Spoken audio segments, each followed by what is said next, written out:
विश्वानि देव सवितर्दुरितानि परासुव यद्भद्रं तन्नयासुव। ओम शांति शांति शांति। नमस्ते। महर्षि पतंजलि ने योग दर्शन में साधना पाद में साधन बताए कि किस साधन का उपयोग करके साधना करके हम समाधि को प्राप्त कर सकें, समाधान को प्राप्त कर सकें और अपने क्लेशों से, अविद्या, अस्मिता, राग, द्वेष, अभिनिवेश से मुक्त हो सकें, उनको क्षीण कर सकें। वह साधना क्रिया योग से प्रारंभ होती है और समाधि पर्यंत जाती है। तपः स्वाध्याय ईश्वर प्रणिधानानि क्रिया योगः। और इस क्रिया योग में हम तप करते हैं, स्वाध्याय करते हैं और ईश्वर प्रणिधान करते हैं। ये सबसे पहले धर्म आचरण और धर्मानुसार जीवन जीने का यह तरीका क्रिया योग कहलाता है। और वह सभी व्यक्ति क्रिया योग कर सकते हैं जो इस धरती पे जन्म लिए हैं। जो मर गए वो तो क्या करेंगे। कोई भी पंथ, कोई भी मजहब, कोई भी इज़्म का व्यक्ति क्रिया योग कर सकता है, क्योंकि जो भी जी रहा है उसके कुछ कर्तव्य हैं। किसी के पास शिष्य का कर्तव्य है तो किसी के पास गुरु का, किसी के पास पिता का, माता का, पुत्र का, सैनिक का, शिक्षक का, कर्मचारी का, ब्रह्मचारी का, अलग अलग प्रकार के कई सारे एक व्यक्ति के पास कर्तव्य होते हैं।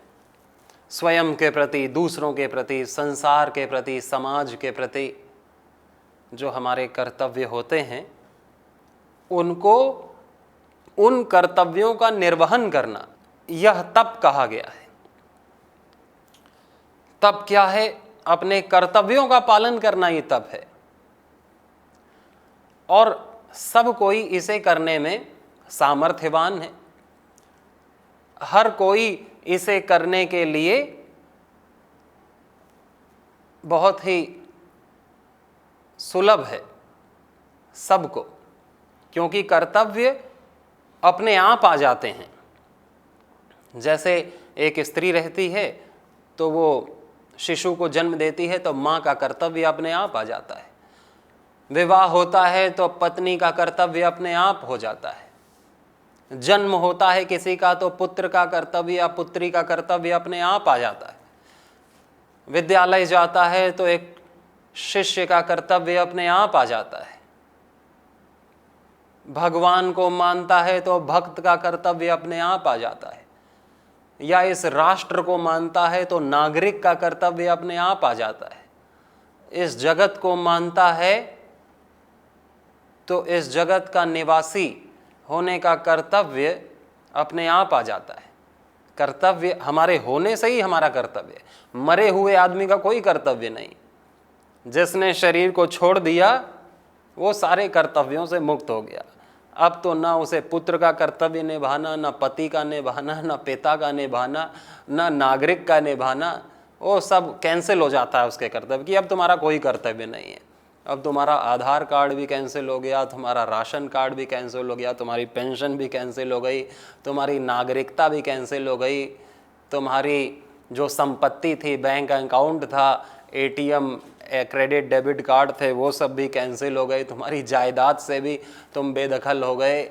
मरने के बाद आदमी का सब बेदखल हो जाता है, उसका कोई कर्तव्य नहीं रहता। जब तक हम जीवित हैं तभी तक हमारे पास ये कर्तव्य हैं, और हमें खुशी रहनी चाहिए, प्रसन्नता रहनी चाहिए कि हमारे साथ हमारे पास कर्तव्य हैं। और कर्तव्य का पालन करने से ही व्यक्ति महान बनता है, व्यक्ति गुणवान बनता है, गुणी बनता है, इस सब के काम आ पाता है अपने कर्तव्य का पालन करने से। और जो अपने कर्तव्य का पालन नहीं करता वो मरा हुआ होता है। जैसे मृत व्यक्ति पालन नहीं करता, वैसे जो जीवित होकर के भी अपने कर्तव्य का पालन नहीं करता है, अपने संबंधों के प्रति, इस विश्व के प्रति, ईश्वर के प्रति और अपने प्रति, अपने जो कर्तव्य हैं इस शरीर मन के प्रति, तो वह व्यक्ति का जीना निरर्थक होता है और फिर उस व्यक्ति को कभी सुख नहीं मिलता, हमेशा दुख ही और दरिद्रता ही प्राप्त होती है, और वह व्यक्ति कभी भी जीवन में सफल नहीं होता है जो अपने कर्तव्य का पालन नहीं करता है। इसीलिए भगवान ने कहा कर्मण्येव अधिकारस्ते मां फलेषु कदाचन, फल में तुम्हारा अधिकार नहीं है कि तुम्हें क्या कर्तव्य मिलने चाहिए या नहीं मिलने चाहिए, वो तो मेरे ऊपर छोड़ दो। तुम्हें जो पात्रता है तुम्हें वो कर्तव्य दिए गए हैं और तुम्हें वही पूरे करने हैं। ये नहीं कि मुझे तो सीएम का कर्तव्य अच्छा लगता है, अपना कर्तव्य तो मुझे छोटा लगता है, सीएम का कर्तव्य मुझे निभाना है, और फिर भी पेट नहीं भरा, नहीं अपने कर्तव्य तो मुझे छोटे लगते हैं, मुझे पीएम का कर्तव्य निभाना है। पीएम का नहीं, मुझे यूएन का प्रेसिडेंट का कर्तव्य निभाना है, उसके कर्तव्य ज़्यादा अच्छे हैं, मेरे तो अच्छे नहीं हैं, तो मुझे वो कर्तव्य निभाने हैं। तो हम दूसरे के कर्तव्य को ना देखें, किसी कर्तव्य की इच्छा भी ना करें, क्योंकि ये आदेश है कि अपने कर्तव्य के पालन करने से ही मनुष्य सिद्धि, सफलता, ऊंचाई और सारे ऐश्वर्य को प्राप्त करता है। स्वकर्मणा तमभ्यर्च्य सिद्धिं विन्दति मानवाः, अपने कर्तव्य के पालन करने से मनुष्य सिद्धि को प्राप्त करता है। स्वे स्वे कर्मण्यभिरतः संसिद्धिं लभते नरः, अपने अपने कर्तव्य का पालन करने से ही व्यक्ति सिद्धि को प्राप्त करता है। और अपने कर्तव्य को हमेशा हमको मानना चाहिए, उसे करना चाहिए। दूसरे का देखा देखी कि दूसरे का कर्तव्य अच्छा है, मेरा कर्तव्य अच्छा नहीं है, ये बात गलत है। ये बात गीता में भी भगवान ने कहा, स्वधर्मे निधनम श्रेयः परधर्मो भयावहः, अपने धर्म में अपने कर्तव्यों के लिए मरना भी श्रेष्ठ है, और दूसरे के धर्म को निभाना, जो कर्तव्य हमारा नहीं है, दूसरे के कर्तव्य को निभाना भय देने वाला है, दुख देने वाला है, जीवन को बहुत भयग्रस्त कर देगा। हम अपने कर्तव्य पर ध्यान दें। जो जैसे कि एक पति का कर्तव्य है कि अपनी पत्नी को सुख देना, अपने बच्चों को उनका पेट भरना, उनको हर ज़रूरी सामान ला करके देना। अब वो अपना नहीं, अब वो दूसरे के परिवार का कर्तव्य निभाए। यदि कोई दूसरे का परिवार है और उसमें वो कर्तव्य निभाने लगे तो उसको भय मिलेगा कि वो तो मेरा कर्तव्य नहीं था दूसरे के पड़ोसी के घर में झांकना, उसके बच्चों को, उसकी पत्नी को सुख देना या उसके घर में, तो वो उसको भय देगा, वो उसको दुख देगा। तो कहा कि दूसरे के कर्तव्य पर कोई नज़र मत डालो कि दूसरे का श्रेष्ठ है, मेरा तो छोटा है। न तुमको जो दिया है तुम्हारे कर्मानुसार, आप में जो पात्रता थी, पात्रता के अनुसार आपके अनुकूल कर्तव्य आपको मिले हैं, हम सबको मिले हैं, उसको करना हमारा धर्म है। वही हमारा धर्म है और कोई धर्म नहीं है। उसी अपने कर्म को करना ही हमारा धर्म है। सेवा धर्म, कर्म ही धर्म है। कहते भी है ना, हमारा कर्म ही हमारा धर्म है। My work is my worship, my work is my worship. ये मेरी कर्म ही मेरी पूजा है, मेरी आराधना है। तो सबको भगवान ने कर्म दिया है कि अपने कर्तव्य को पालन करो, और उसमें तुम्हारा मर भी गए तुम कैसे भी कर रहे वही श्रेष्ठ है तुम्हारे लिए। किसी दूसरे के कर्तव्य को देखना वो भय देगा, वो दुख देगा। इसलिए हम कोई, जैसे कि कुम्हार है, कुम्हार मटका बनाता है, अच्छे से मटका बनाता है, उसका कर्म यही है, कर्तव्य यही है कि वो अच्छे से मटका बना सके, क्योंकि उसके दादा परदादा, उसके पिता सब मटका बना रहे, तो वो अच्छे से मटका बना सके, उसमें ये आता है। लेकिन वो सोचे कि मटका तो छोटा काम है, मैं जा कर के कोई बड़ा बिजनेस चालू करूं। बिजनेस चालू करेगा, उसमें अपना सारा पैसा लगाएगा, तो उसको भय लगेगा, क्योंकि उसमें स्किल नहीं है। जो स्किल थी, जो प्राप्त सामग्री थी, वो तो उसने छोड़ दिया, और जो प्राप्त नहीं था वो नहीं कर पाया। तो इसका मतलब ये नहीं कि व्यक्ति को जीवन में उन्नति नहीं करनी चाहिए। ये उदाहरण केवल इसीलिए दिया गया है कि हमको अपने कर्तव्य को जानना चाहिए कि भगवान ने हमारी प्रकृति क्या है, हमारा नेचर क्या है, भगवान ने हमें क्या स्किल दिया है, क्या कुशलता दी है, क्या टेक्निक्स हमको दी हैं, और क्या हमको ये जेनेटिक प्राप्त हैं, और उसके आधार पर हम क्या सेवा कर सकते हैं, हम कैसे उन्नति पा सकते हैं अपने कर्तव्य का पालन करके ही। पहले अपने कर्तव्य को जानना बहुत जरूरी, फिर उनको जीना फिर आवश्यक है। और फिर उसी कर्तव्य, हमारा केवल यही नहीं होता कि हम धन कमाएं, हमारा कर्तव्य ये है कि हम सही तरीके से धन कमाएं, कि वो धन हमारा लाभ करे, हमें स्वास्थ्य, सुख, शांति, समृद्धि दे, अशांति और दरिद्रता न लाए हमारे घर में। वो सारा का सारा पैसा कहीं अस्पताल और वकीलों में ना खर्च हो, वो हमारे घर की उन्नति करे। केवल धन कमाना ही कर्तव्य नहीं, उस धन से हमारे घर का भला हो, मैनेजमेंट अच्छा हो, घर वालों को सुख मिले, अन्न के साथ साथ सुख शांति भी मिले, ये भी कर्तव्य है। और ये कर्तव्य केवल एक व्यक्ति का ही नहीं होता है घर में, कि घर के पति का भी, पिता का भी, पुत्र का भी, पत्नी का भी, माता का भी, सबका कर्तव्य है। तो सभी यदि अपना कर्तव्य निभाएंगे तो परिवार स्वर्ग बनेगा, परिवार बहुत ही सुखमय बनेगा।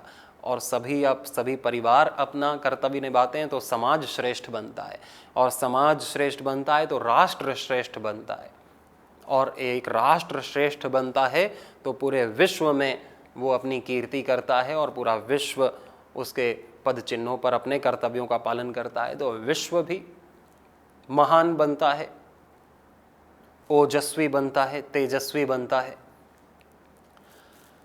और समाज के सुंदर होने का, समाज के विकसित होने का अर्थ ये नहीं कि बड़ी बड़ी बिल्डिंगें हों, मेट्रो ट्रेन चलें, रोड बहुत ही शानदार, हाईवे बने हों, स्कूल बहुत हों। केवल ये मानक नहीं है। मानक ये है कि उसमें रोड पर चलने वाले कैसे हैं, स्कूल में पढ़ने और पढ़ाने वाले कैसे हैं, घरों में रहने वाले कैसे हैं। यदि वो अच्छे हैं, सुंदर हैं, स्वस्थ, समृद्ध और अपने कर्तव्य का पालन करने वाले हैं तो समाज बहुत सुंदर है। और अगर उन बिल्डिंगों में रहने वाले कैसे भी हैं, क्या भी कर रहे हैं, कोई मतलब नहीं है, धर्म कर्म से, कर्तव्य के पालन करने से कोई मतलब नहीं है, तो फिर समाज में कभी भी सुंदरता, कभी भी विकसित नहीं होगा। समाज कोई ईंटे पत्थर से नहीं बनता है, समाज बनता है चेतना से, और चेतना है मनुष्य के पास। जिस चेतना को वो विकसित कर सकता है, जिस चेतना को विकसित करके वो सुंदर हो सकता है और उस लाभ को पूरे समाज में बांट सकता है। ये नहीं कि किसी ने अपने घर में विदेशी कुत्ता पाल लिया तो वो ज़्यादा ही विकसित हो गया, ज़्यादा मॉडर्न हो गया। किसी के घर में बड़ी कार है तो वो ज़्यादा विकसित हो गया। वह समाज कभी भी विकसित नहीं होता जहाँ, वो कैसे विकसित होगा, जहाँ पर हमको अपनी सुरक्षा के लिए पुलिस की ज़रूरत पड़े, मिलिट्री की ज़रूरत पड़े, जहाँ बहुत सारे अस्पताल खुले हों, जहाँ बहुत सारे न्यायालय कोर्ट खुले हों, क्या उस समाज को हम सुंदर कहेंगे, विकसित कहेंगे? जहाँ पर वकील, पुलिस, डॉक्टरों की निरंतर भरमार होती रहे, लोगों को इतने झगड़े हों, इतना इनडिसिप्लिन होता है, झगड़े होते हैं तभी, और कितने रोग होते हैं तभी इनकी ज़रूरत पड़ती है। तो वह व्यक्ति, आजकल तो यही परिभाषा है कि इस शहर में कितने अस्पताल हैं, कितने थाने हैं, इसमें कोर्ट है कि नहीं है, हाई कोर्ट है कि नहीं है, फिर वो ज़्यादा अच्छा है वो सिटी, और वो सिटी अच्छी नहीं है जहाँ अस्पताल नहीं, क्योंकि आज उसकी ज़रूरत पड़ रही है क्योंकि प्रज्ञा अपराध हो रहा है, कितना सारा गलत काम हो रहा है, अपने कर्तव्य के पालन करने में भी शिथिलता है, अज्ञान प्राप्त चारों तरफ से हो रहा है, ज्ञान को प्राप्त करने के लिए किसी की इच्छा नहीं हो रही, और जिसकी इच्छा हो रही है तो उसमें भी इतना अज्ञान है कि वो इच्छा भी कभी मर जाती है, दब जाती है, या बहुत प्रचंड इच्छा भी होती है तो फिर वो कंफ्यूज होता है कि मैं कहाँ जाऊँ कहाँ ना जाऊँ। इतने बंधन वो अपनी कामनाओं के अनुभव करता है कि अगर ज्ञान प्राप्त करने जाऊँ तो ये सारी कामनाएं छूट जाएंगी, और फिर जीवन में अंधकार है कि आगे कुछ मिलेगा कि नहीं मिलेगा, छोड़ने में भी डर लगता है, पाने में भी डर लगता है। तो यह कर्तव्य की बात है कि हम दूसरों के कर्तव्य तो बहुत ध्यान देते हैं कि डॉक्टर को उसके कर्तव्य निभाने चाहिए, पुलिस को उसके कर्तव्य, नेता को उसके कर्तव्य, गुरु के भी कर्तव्य बताते हैं कि गुरु जी हमको ये ऐसा, आपको ऐसा पढ़ाना चाहिए, आपको ऐसे हमको करना चाहिए।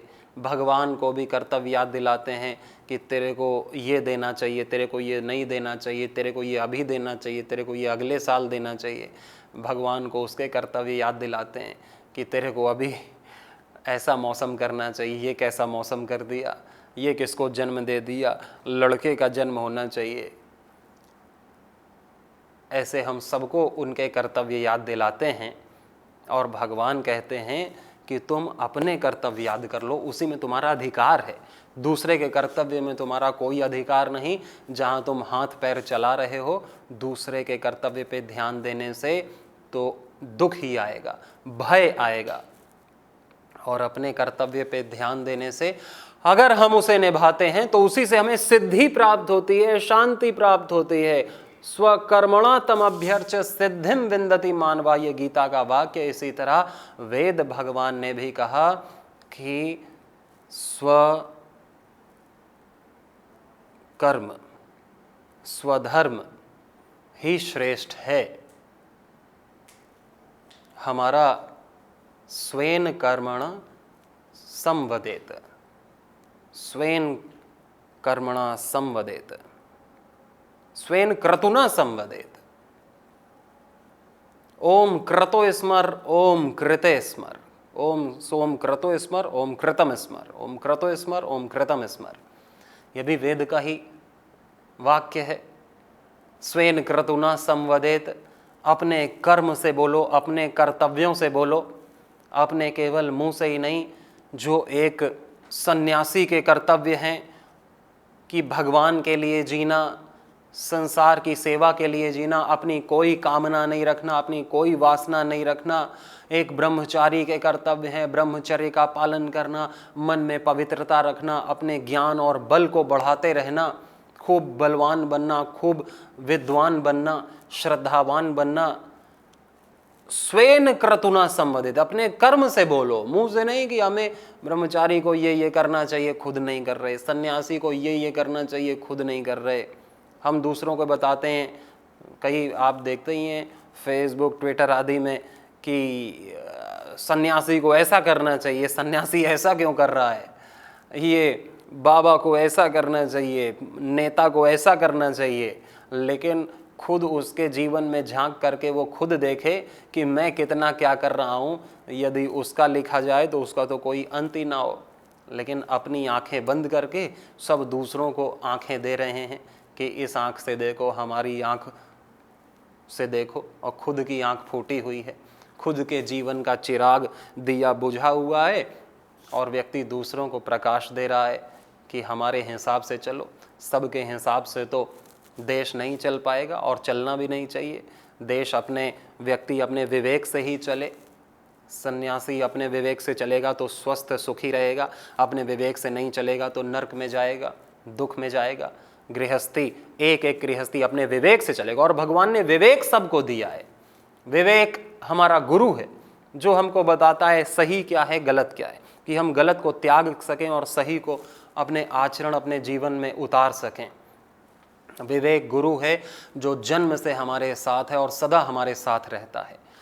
जो हमारी बुद्धि है, जो विवेक है, वो हमारा गुरु है, और अपने विवेक के अनुसार जीने से फिर हम सत्कर्म पर चलते हैं, और फिर हम अपने कर्मों को याद करके गौरवान्वित होते हैं, तृप्त होते हैं, सुखी होते हैं कि मैंने जो किया। उससे कॉन्फिडेंस आता है, उससे उत्साह आता है, क्योंकि हम अपने कर्मों को, हमारी स्मृति में छप जाते हैं हमारे कर्म, और या तो वो कर्म हमारा उत्साह बढ़ाएंगे, हमें कॉन्फिडेंस देंगे, और या तो वो कर्म हमें ग्लानि से भर देंगे कि ओहो, ऐसे माथा पकड़ लेते हैं गई कि ओहो ये मैंने क्या कर दिया, मैंने अपना समय व्यर्थ कर दिया, मैंने धन व्यर्थ कर दिया, मैंने अपनी ऊर्जा व्यर्थ कर दी, और अब जब मेरे पास कुछ है नहीं तो अब पछताने के सिवा कुछ है नहीं। फिर पछताए हो तो क्या, जब चिड़िया चुग गई खेत, तो चुगे हुए खेत में फिर समय भी निकल जाता है, नहीं तो व्यक्ति दूसरी फसल बो दे, लेकिन समय सीमित होता है व्यक्ति के पास, ऊर्जा भी खत्म हो जाती है। उम्र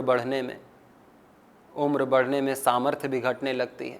मोह माया अज्ञान तो बढ़ता रहता है, दिव्यता घटती रहती है, स्वास्थ्य घटता रहता है, शक्ति घटती रहती है, आनंद घटता रहता है, और मोह माया अविद्या ज्ञान तमस बढ़ता रहता है।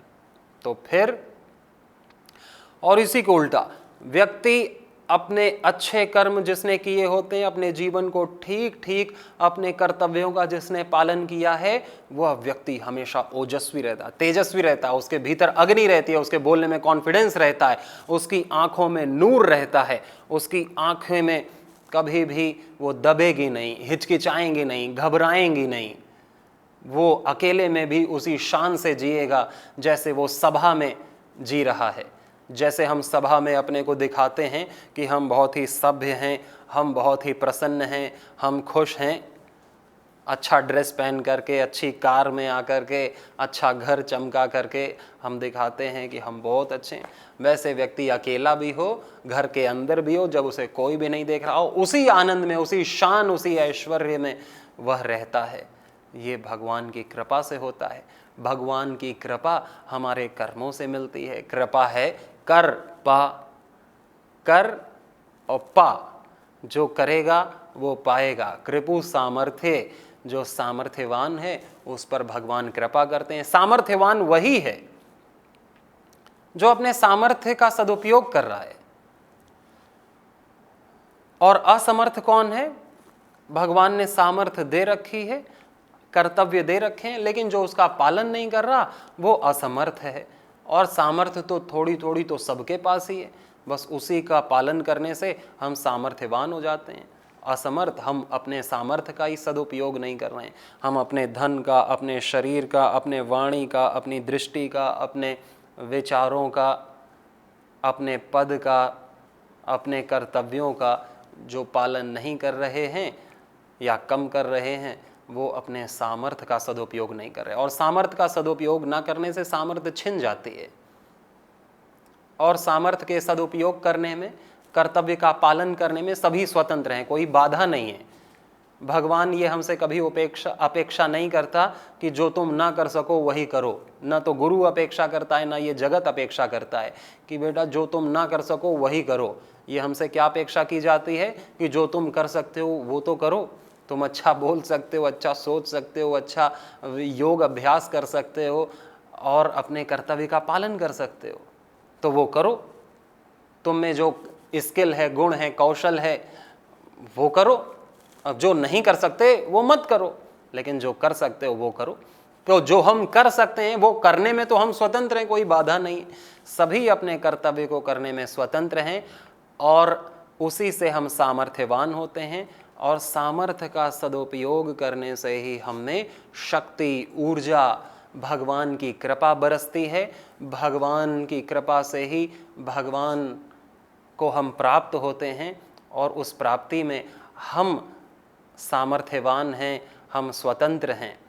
और उसी स्वतंत्रता का आदर करने से भागवत प्राप्ति होती है। वह फल, वह परिणाम हमारे जीवन में अवश्य घटित होता है।